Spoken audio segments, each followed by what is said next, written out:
Why are Russian mothers so intense? Now, for those unfamiliar, I would compare Russian mothers to stereotypical Jewish or Italian mothers. So what this means is kind of overly emotional, hyperprotective, overbearing, high anxiety type of mother. I don't know about that stereotypes of Jewish mothers or Italian mothers, but if you speak about Russian mothers, it usually, always I would say, Always pretty always much. Yeah. has to do with sons, boys, and not with girls, daughters, but with sons. We even have this phrase in Russian. It sounds like «сыночка, корзиночка», which I would kind of translate as little sunny basket if you translate it literally, but it doesn't make sense. If you actually translate so it does make sense, it would sound something like my precious little boy.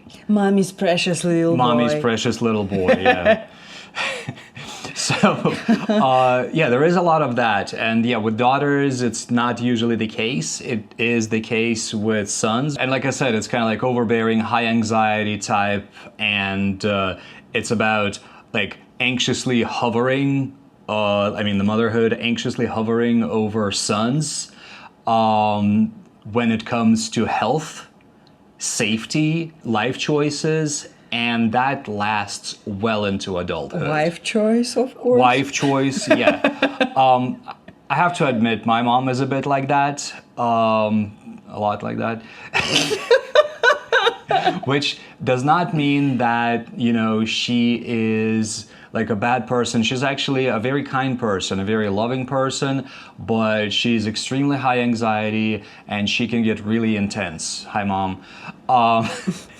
But long story short, there are a lot of mothers that are like that in the Russian culture. And the reasons behind that are multiple. They are historical. It has to do with... lack of men, I suppose? Lack of men, yeah. I would say it's kind of generational survival, because massive conflicts, both internal and external, in Russia's modern history, ever since World War I, especially, but prior to that as well. Because of that, men are seen often as something... Sacred? Kind of sacred, like precious. Because there is fewer men than women often, and including now in the Russian culture. Including now? Including now, I think okay. so. Yeah, definitely. There are more women than men in Russia. Okay. And those conflicts left women, like mothers, grandmothers, having to shoulder like everything. Yeah, right? having to shoulder their families, kind of like creating this matriarchal core on which everything stays afloat. Because they are taking like on the role of not like a protector, but like as a keeper, right, of the family, of the household. I would say it's dictatorship sometimes in a family. It does, yeah. So that's one of the factors. The other factor that's closely tied to that is the societal instability within Russia's modern history. Ever since the advent of the USSR, especially, it has not stayed a stable system for a very long time, right? So there is this kind of shared view that the outside world, meaning the world outside your household, is unsafe and dangerous. So that also feeds into that, and combined with this kind of like unspoken matriarchal role of the mother, there is this, well, like you said, dictatorship, right? when the life choices, the decisions are made for the children because instead of moms knows better. Because mom knows better. Yep. Mom exactly. knows better. Mom knows better. Yep. Yeah. That's, you don't understand like anything. Just mom knows better. Yes. This stays well into adulthood. Like you can be 40. Yes. You can be. It doesn't matter, Yeah. right? Because you're always going to be her little boy. Yes, mom knows better. You have to change your So, wife. Mom knows. Again, if you tie this stereotype to the Jewish mother stereotype, I would say between like the Jewish mother and the Italian mother stereotype, the Jewish mother is the closer one, right? Probably on the cusp there, though, I mean. And the third factor here is this kind of like cult of motherhood, because the role of a mother in the Russian culture is sacred, is revered. We even have this like name, or what do you call it, like я ж мать, which is I'm a mother, no? But I'm a mother. But I'm a mother. But I'm a mother. Yeah. It's a negative context. It has a negative context, я ж мать.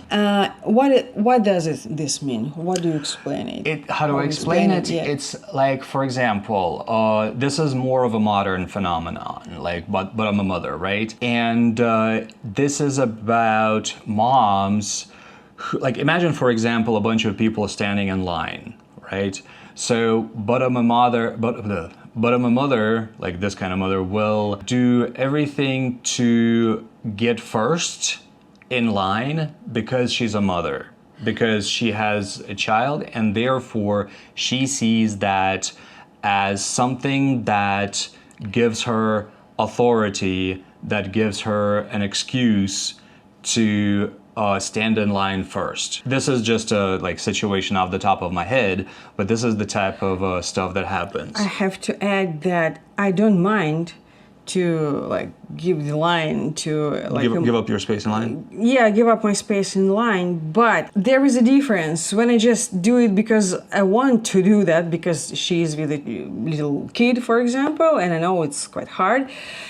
And another situation when this woman is expects me to do that and gets aggressive. Yeah, and she gets aggressive. Yeah. So I don't like it. So yeah, but this "but I'm a mother" stereotype is about the aggressive ones, right? Yes. The ones that aggressively push, like whatever their spot in line, some sort of extras, you know, that apparently should be granted to her, you know, things like that. Any social situation, cafes, like anything. Cafes, yeah. What else could it be? Like planes. On planes, yes, like having to help with luggage, you know, like asking a random person to help carry stuff. You know, this is fine. This is fine. Of course, you know, like people helping each other is a good idea, but when these requests are rather aggressive and are made from a standpoint of kind of a moral obligation, yes, that's what creates this stereotype. Yes. And this is a highly discussed stereotype on the Russian internet as well. Yes. And there is a huge negative connotation towards those types of mothers, so much so that the reasonable ones, like the non-aggressive ones, are like, they get hit by that too. Like, yeah. So just, you know, like regular moms who are just struggling and, you know, would appreciate extra help but don't ask for it aggressively, they get hit by the stereotype too. There's a lot of hate towards just regular mothers because of this stereotype. Yeah. So it kind of backfires. So, I guess that's what we have to say on why Russian mothers are so intense. I would add and the role of a mother in the Russian society. One thing, like for example, if you're a mother-in-law, oh yeah, you would press your daughter-in-law. And the daughter-in-law will suffer from this mother-in-law because she knows better how to deal with your family, you know, how to do, like, I don't know, kitchen stuff, etc. And sounds like somebody spoke. No. Actually, I was lucky with my mothers-in-law. I had two. But mine didn't traumatize you? No. She's far. Yeah, my mom lives in Seattle while we are in Thailand, so distance does provide a deciding factor. What I want to say that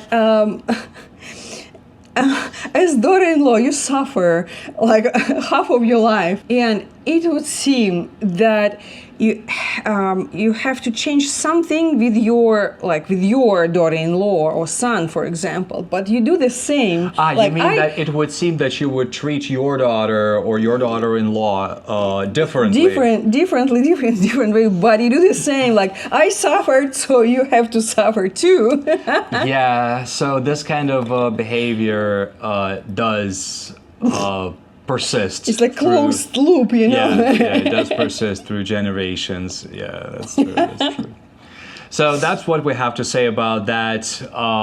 Please write in the comments what typical like mother stereotype in your culture is wherever you come from, and please specify where you come from. We would love to know.